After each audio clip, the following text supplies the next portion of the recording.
ঢাকায় একটু মুক্ত নিঃশ্বাস নেওয়ার জায়গার বড় অভাব।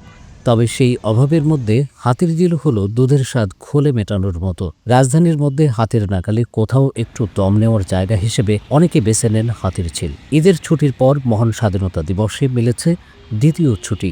সেই সুবাদে ঢাকার মানুষ বেরিয়েছে ঘুরতে। ২৬ মার্চ স্বাধীনতার দিনে অনেক মানুষকে দেখা গেল হাতিরঝিলে। কেউ এসেছেন পরিবার নিয়ে, কেউ বা বন্ধু বান্ধবদের সঙ্গে। শিশুদের প্রাণবন্ত উপস্থিতিও দেখা গেল। ৭২ ঘন্টা ময়েশ্চার লক সমৃদ্ধ লিলি বডি ওয়াশ, শিয়া বাটারের গুডনেস স্কিন রিপেয়ার করে রাখে সফট ও গ্লোয়িং।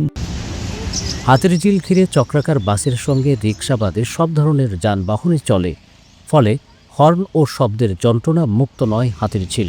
তবে হাতিরঝিলে লঞ্চে চড়ার সুযোগ রয়েছে। বেশ কিছু পয়েন্টে রয়েছে বাঁধানো ঘাট, যেখানে কিছুটা সময় পা ছড়িয়ে বসা যায়। হাতিরঝিলের বাঁধানো পাড়ে খাবারসহ বিভিন্ন পণ্য বিক্রি করতে দেখা যায়। সেসব নিয়ে শিশু থেকে তরুণীদের মধ্যে আগ্রহ কম নয়। ঈদের ছুটির পর স্বাধীনতা দিবস ও সাপ্তাহিক ছুটি মিলে একটু বাড়তি অবসরে তাই হাতিরঝিল হয়ে উঠেছে ঘোরাঘুরির সহজ ঠিকানা।